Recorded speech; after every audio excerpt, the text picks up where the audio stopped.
What if War of the Ring, but cards?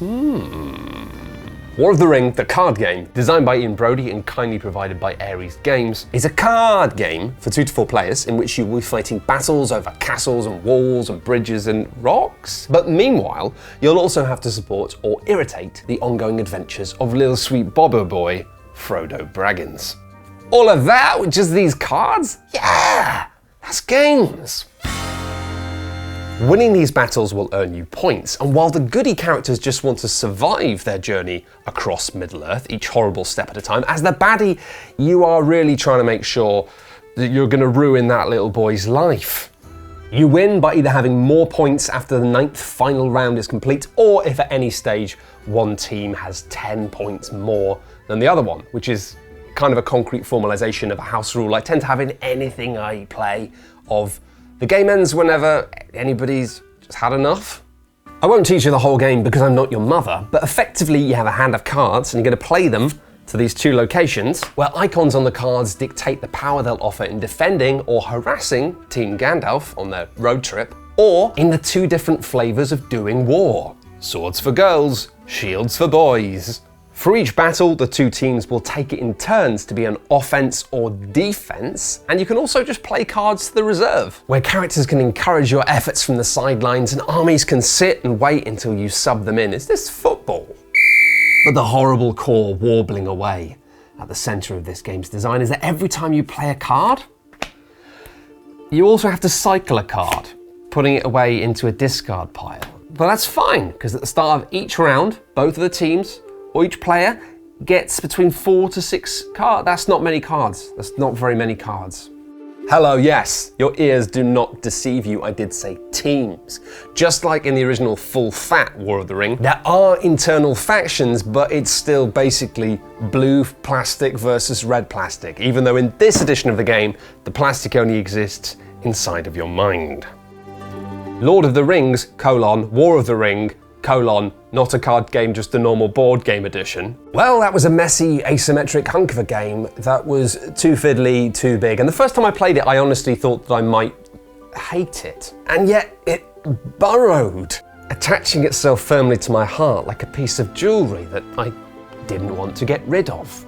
And this reworking of that design takes up a fraction of the space. I mean, you could probably fit this entire game into a standardized set of human trouser pockets. Large pockets, large pockets.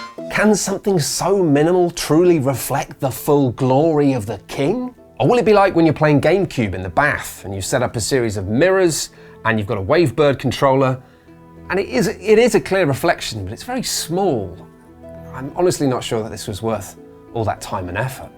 Crucially though, I want this to be the real deal because I don't own War of the Ring. After I finished reviewing it with Quinns, he said, after all, why shouldn't I keep it? And then he spent like 100 years in a cave turning into a little goblin guy, and that little goblin guy is now called Tom.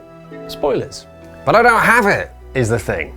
And arguably it's too large for me to sensibly have as part of my collection, but I want it! I mean, that's why we checked out the 5 Armies game not long ago. I thought, oh, maybe this is a box that can fit that same shape in my broken, holy heart. It's like Gouda, it's like a big old block of cheese. Just plug them up, please.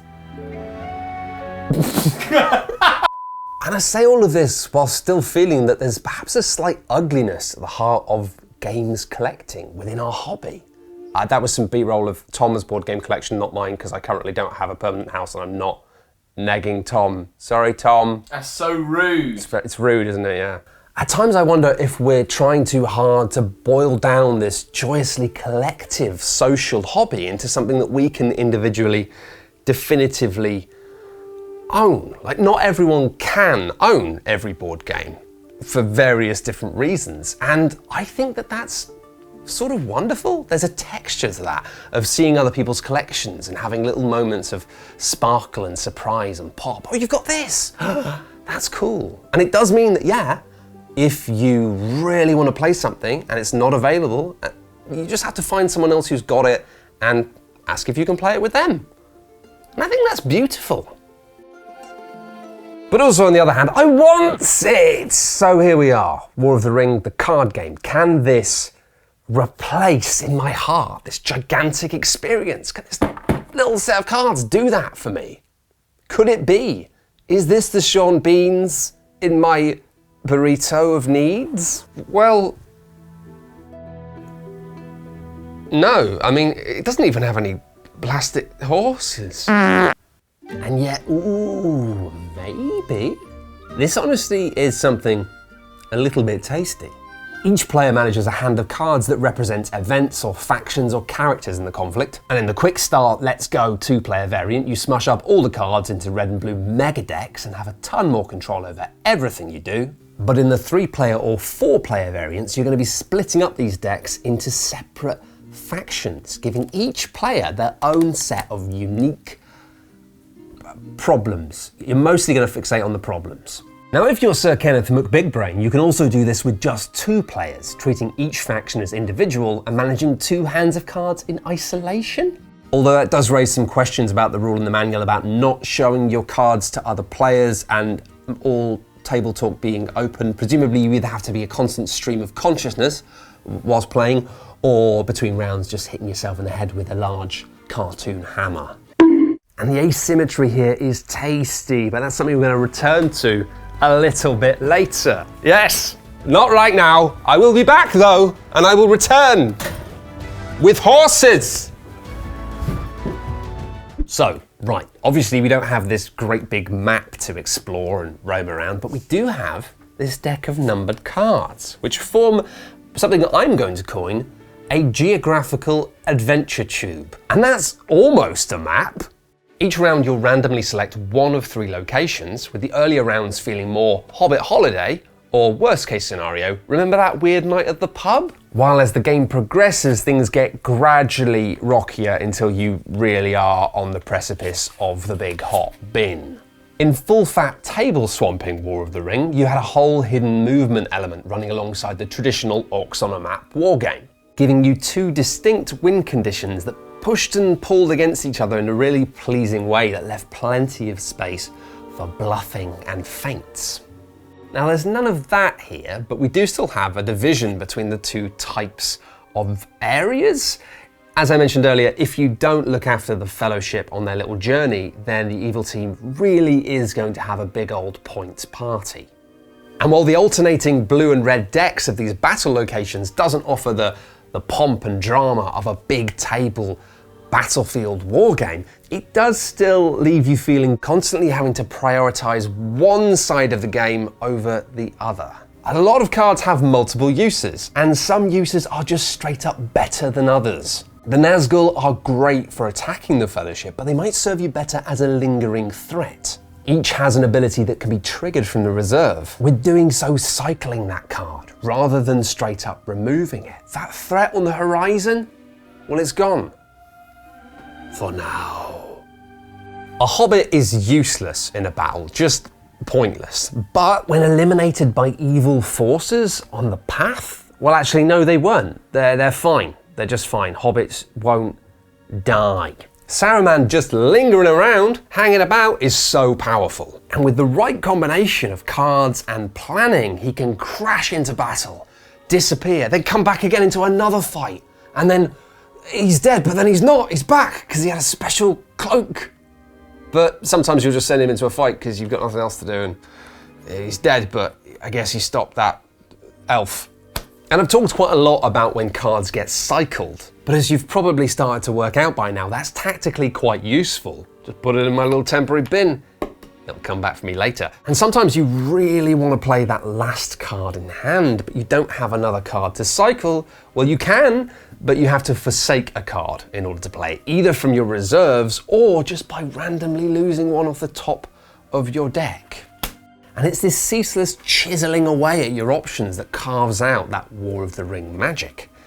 Every round, every play has to go just right so you can set up that moment. Tactical hand management means if I use this, then we can change this location to that location, and then I can murder you with the biggest spider.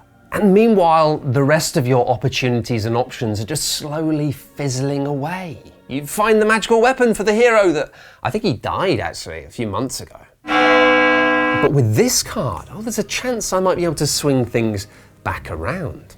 And the decks you play with aren't these unknowable depths. There are a lot of cards. You're playing with all of the good cards or all of the evil cards, but you'll still see them all within one game. And by the second game, you'll go into it with a real sense of what you're doing and what you can do. And the same thing is true in full fat War of the Ring, but with that game, for obvious reasons, that's a much bigger ask. And so yes, this is deceptively diminutive. There's a lot more going on here than meets the eye. And also, it's a lot more fun to just play with while you're still grokking it. I don't really know what's going on, but I'm having fun. You know, it's classic story. Boy meets girl, girl kills boy. Boy doesn't die because he's a bloody hobbit. Why won't these breakfast deviant children men die? Let me tell you about a bit of this game's design I think is really clever. These two objective types that you fight over each round, the geographical adventure tube and the far more randomized battle locations deck, as a pair, they're texturally really quite interesting. When it comes to these heroic or anti-heroic magical moments, a lot of the cards are really specific about how and when you can use them. This card only works in a single location, or numbers on the bottom of many cards dictate the only rounds in which you can play that card to the Fellowship path. Now, there are rare ways that you can break the whole framework of this game, swapping out one of the locations for another one of the same tier, often resolving it immediately, causing much unrest and uproar. And also there's ways in which you can have two different battle locations or more happening at the same time. But mostly, you just hold on to a card for a while and think, oh, if we end up at that place in round 5, then I'll be laughing. And this is where the simplicity of only having 3 choices per location is a choice that just feels right. As a fan, it kind of feels like you want more. Imagine if there were all these different types of things you could go along. But actually, in this instance, 3 is just right and clever, and I'm going to teach you why by going to the number zone. A flat 25% chance, it might not even be worth holding on to the card. You bin it, and then you need it later, and you just feel bad about the whole situation. 50% chance, that's just annoying. I mean, you're maybe winning the game on a toss of a coin, and nobody has a good time, and I just feel sick and I want to go. 33% with loads of the recurring bits? Ooh, the odds aren't in your favor. No. Which means if it doesn't play out, well, what do you expect? But if it does, things just got spicy. Thanks for joining me in the numbers, and see you next time. Keep it numbered. And while each round has you rolling on the same odds on what the next hero location will be, with the battle locations as you go through the game, those decks get diminished and you get more and more reliable information about what the next battles might be. And these 2 different lanes of luck work wonderfully in tandem. As the game reaches a conclusion, you have increasingly knowable information that basically you could have and should have been planning for, but you've still got that 1 in 3 randomness each round, that chance that you might get the perfect location.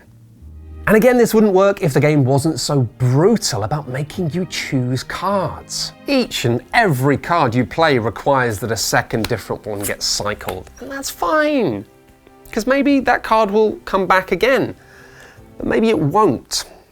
Early in the game, these choices about what to cycle feel terrible. Maybe not initially, but a few rounds later, when you realise that those giant elephants that you put in the back of the shed, you really do need them right now. Well, they will come back at some point, but not immediately, it might be too late.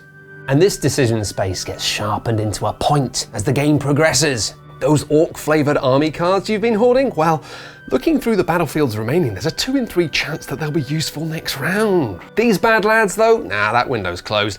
Binzo, Baggins. The narrowing of options as you go through the game helps stop that weird frozen paralysis that can often occur when you get to that point where everyone's like, yes, but I want to win.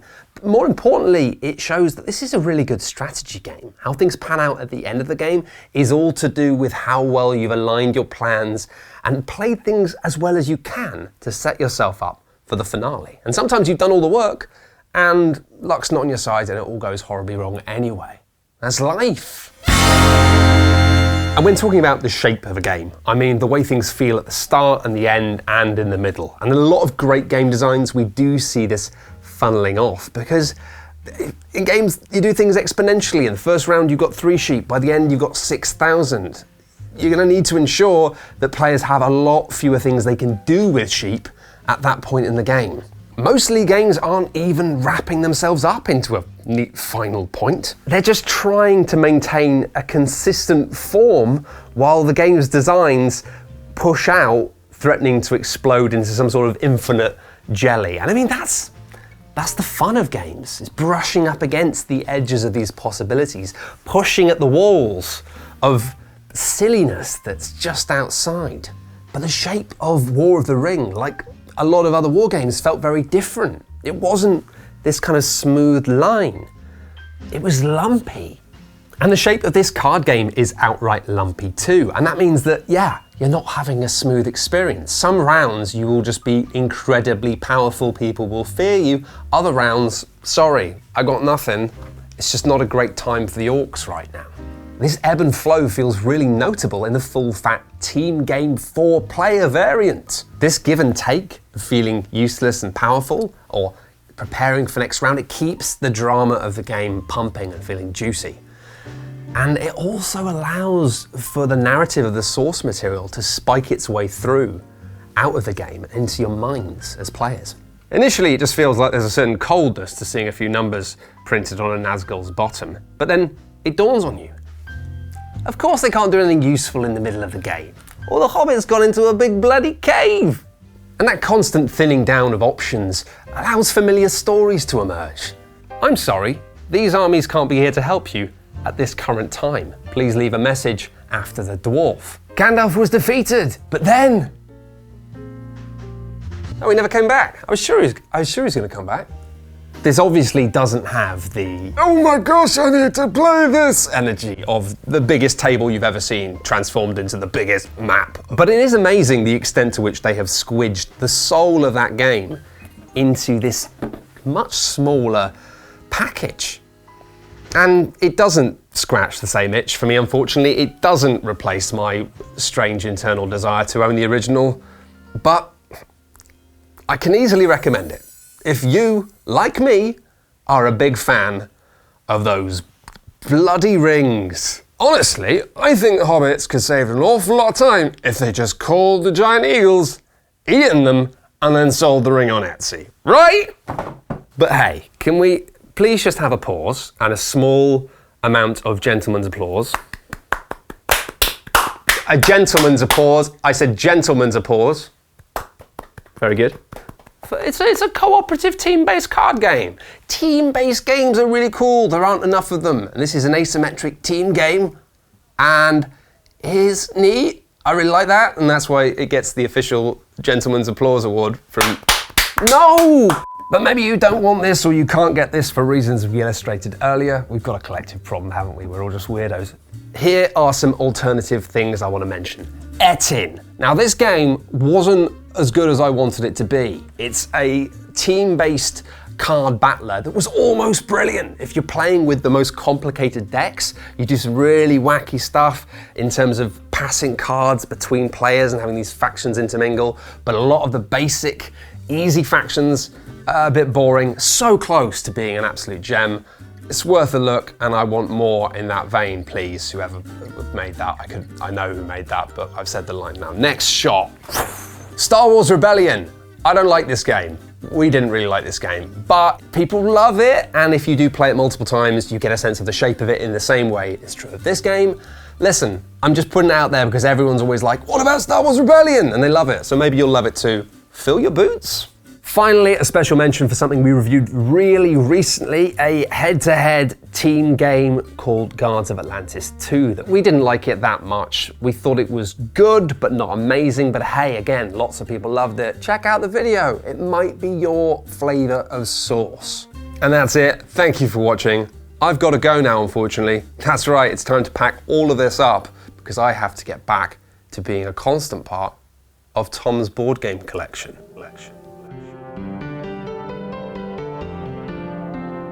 And remember, if you can't find this game because it's not available, don't despair. We are a community, and yeah, just find someone else who's got it. Find someone, anyone nearby got this game, I'd love to play it. Let's meet up and play it, right? Let's imagine, Tom, Yeah. You own this game and I don't own this game. Hey, Tom, do you want to play your copy of War of the Ring card game with me? I'll come around, we can play the game. No, thank you. I've got.